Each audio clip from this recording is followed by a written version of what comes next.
So, this morning, we're going to discuss about heaven is where the gathering of earthly outcasts. You see, the world doesn't want to be counted as outcast because they wanted to become the number one, or the one that will be exalted among the nations. So an outcast within the society was produced when certain standard could not be met or cope up with the progression in the advancing social culture. You know, as we can see, they wanted progress. They wanted to advance.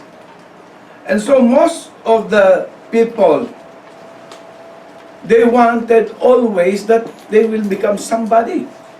They will be in the nation that will lead the people here on earth, that, oh, we are that people. So this is a concept that is inverted from all acceptable logic and human reasoning, which seems to be weak as its basis for strength in a physical realm. What is it? The kind of logic that the Lord is teaching us. That He said, the Lord always thanked for you for using the outcast of the kingdom of God to reach the outcast of this world. So Christianity has always been a gathering of outcasts who exist for the sake of other outcasts. How come we become an outcast? It is because, number one, they don't want us. Because they said only the Christians, they will always say that they are the only one who will get into heaven. For the reason that they bank on the promises of Jesus Christ. It says in John chapter 14 verse 6, Jesus said, I am the way, I am the truth, and I am the life. No man can come unto the Father except through me. So, that alone, they don't want themselves to be counted. Why? Because they always agree that all religion will lead to heaven. So, these people doesn't want to become Christians. In Luke chapter 14 verse 11, it says, for whosoever exalted himself shall be abased, and he that humbles himself shall be exalted. So this is the logic that the Lord will always teach His children. First, you need to be abased in order for you to be exalted. And what kind of exaltation? To become closer to Him, and eventually you will be exalted going to His kingdom. That is the best part of life of a Christian, when he begin to undergo the kind of exaltation which this world cannot deliver or cannot give. So, even in the modern world, Christians are the outcast of the secular society. Why? It is because the world look at the practicing Christians as unprogressive. Number one, they look at us that we are unprogressive. Why? It is because Christians humble themselves. They don't want to be exalted because they want to exalt God. So that will hamper your progression even here on earth. Because of us non-aggressive, and what else? Uncompromising. And what else? Indolently religious. This is what they brand us. We are indolent. See? All the negative things, they're going to give it to us. They are going to name us. What else? Unintelligent. So, you see, Christians, they look at them as weak. They are unintelligent. And what else? They are non-violent. See, this is why they see that Christians, they are just pushed over. They can intimidate Christians and they're not going to fight back. So, non-violent stand because they trusted Christ. So they don't want any part of us. And Christians are always hoping for some miracles to happen, or the things that the world doesn't even acknowledge that, by faith, it will not exist. And most especially, Christians are not competitive in any worldly venture and not very enterprising. So all these things, they are turned off. They don't want, I don't want to do anything with Christianity. Why? Because I will become poor.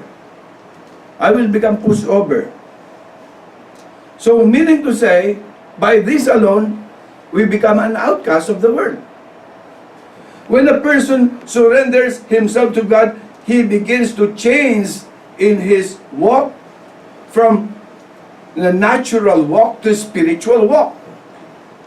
There will be a manifestation of a change when he started to come to Christ.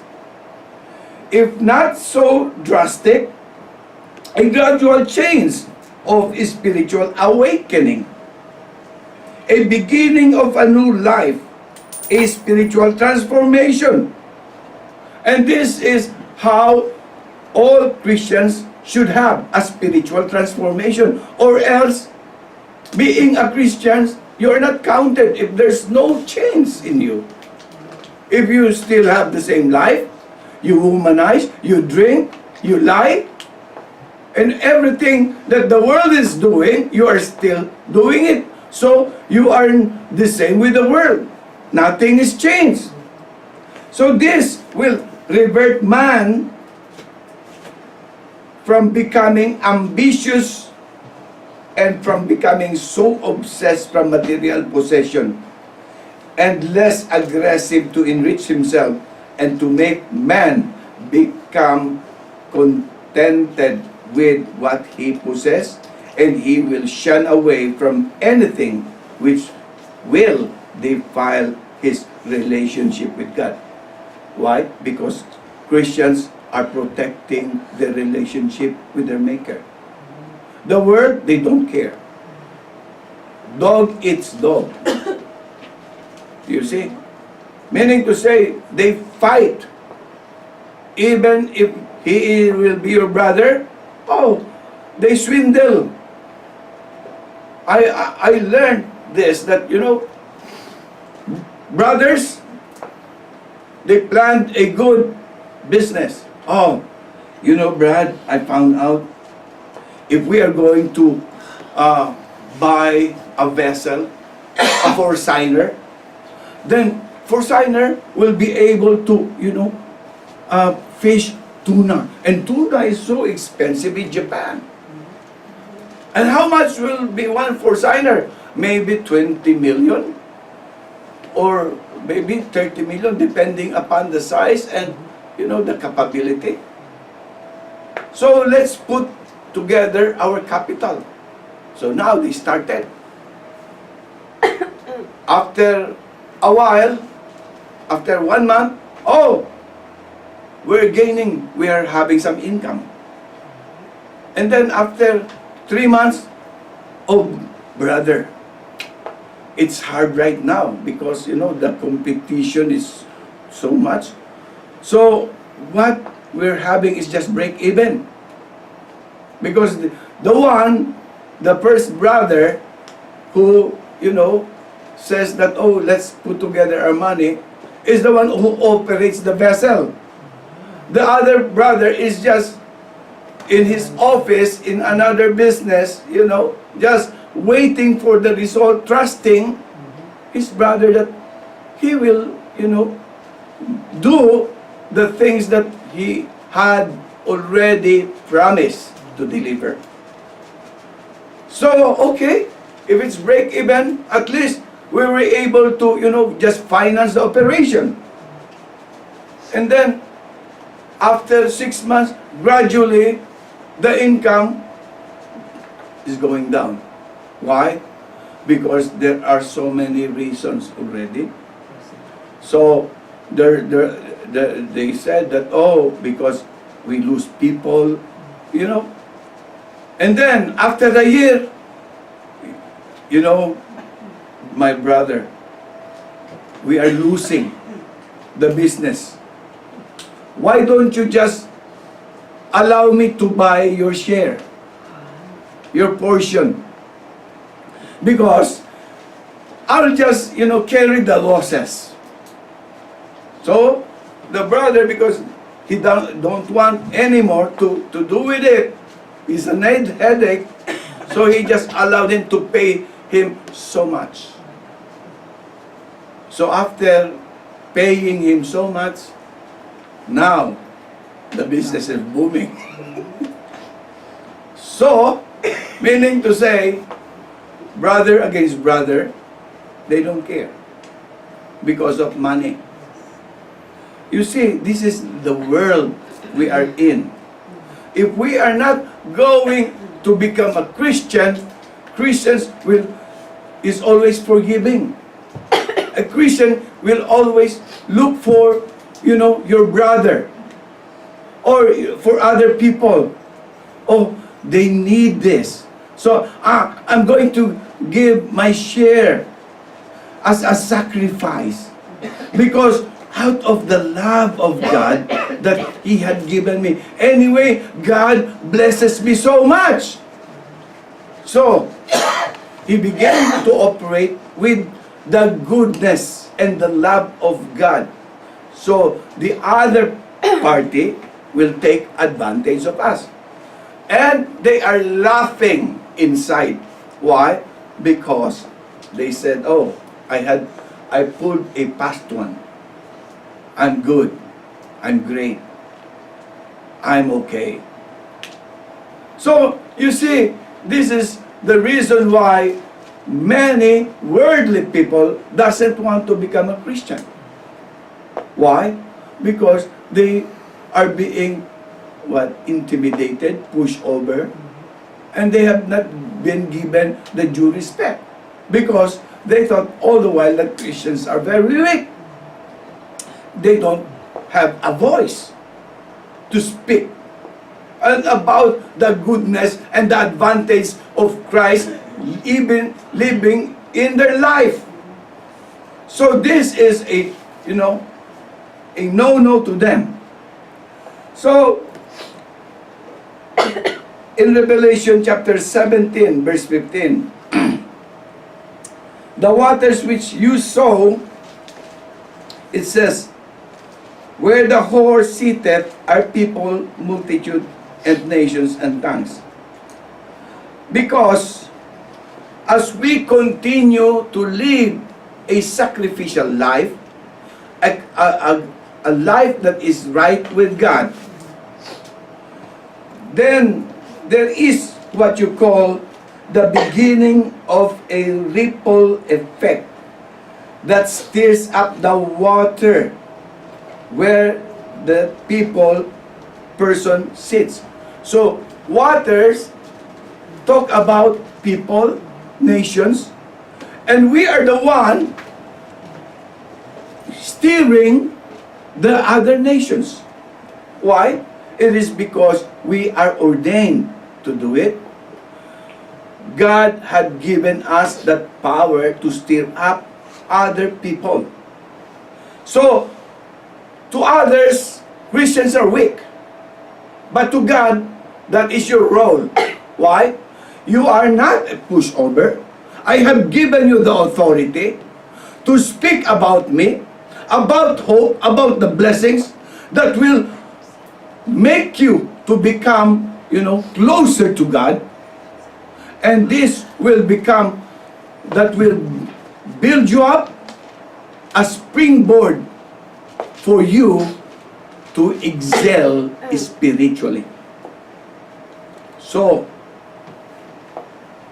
the world cannot see this. This is the logic that the Lord is teaching the people.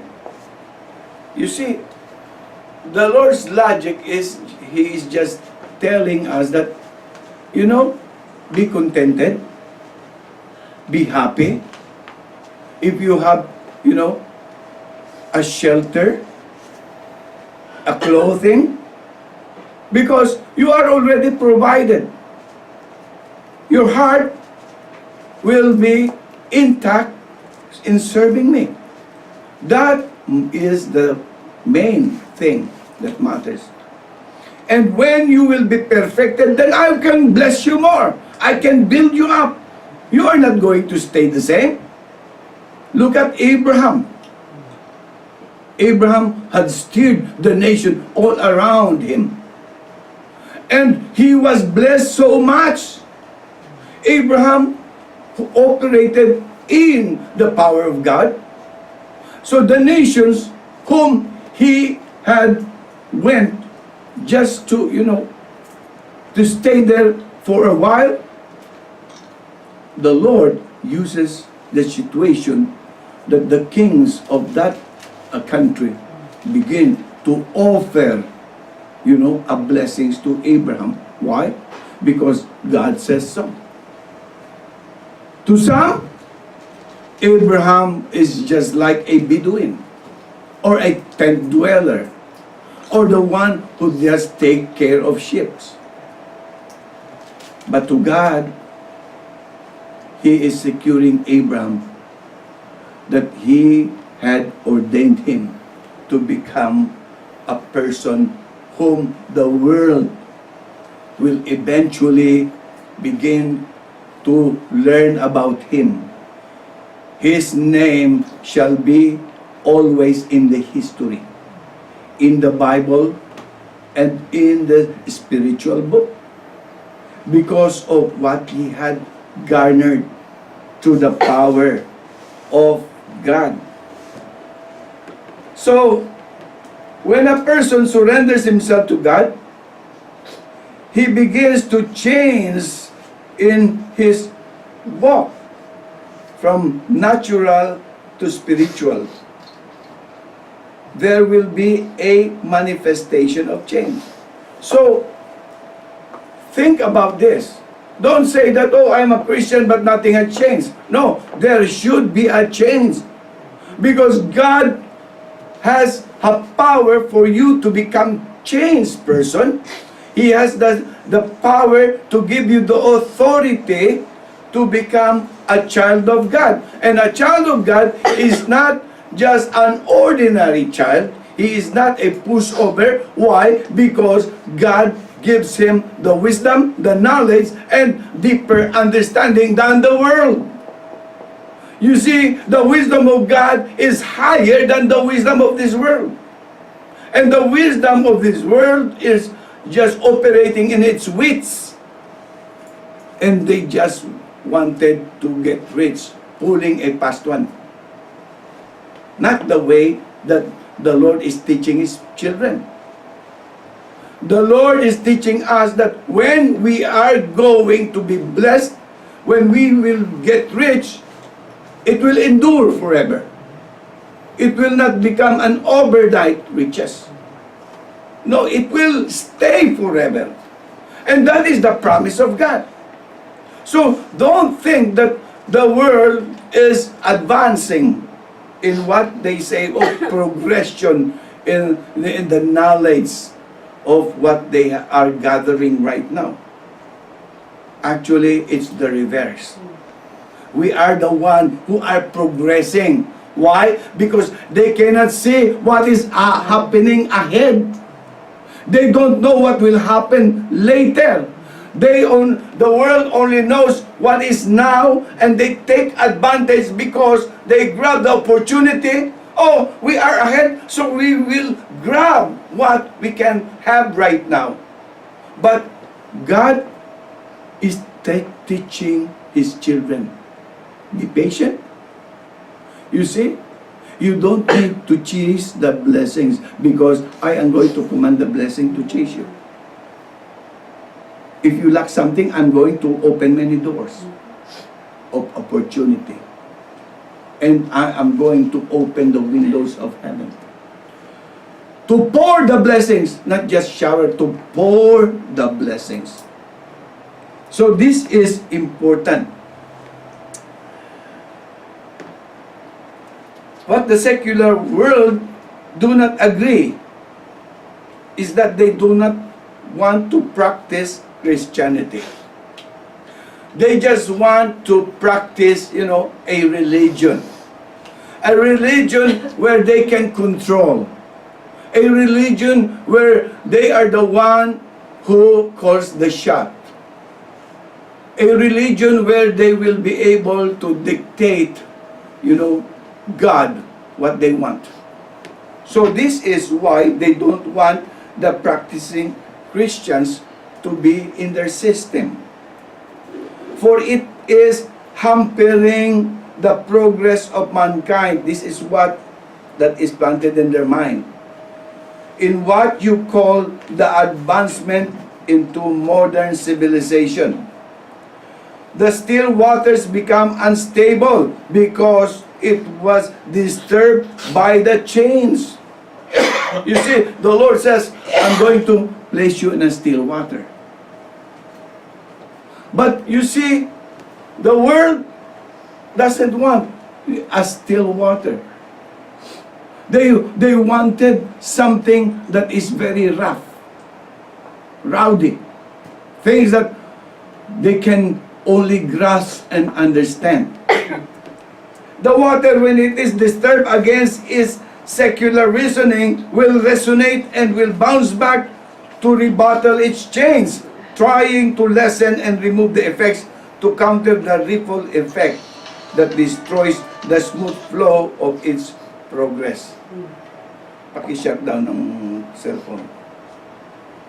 In Matthew chapter 10 verse 22, it says, and everyone will hate you because of your allegiance to me. This is what Christ says. But those who endure unto the end, the same will be saved. In Matthew chapter 10 verse 32, it says, whosoever therefore shall confess me before men, him will I confess also before my Father which is in heaven. So there is always an involvement for a Christian, not just to shut up, not just to be intimidated. Why? Because the power was given to us. The power to spread the gospel, the good news, the power to tell them about the hope that God has, that power to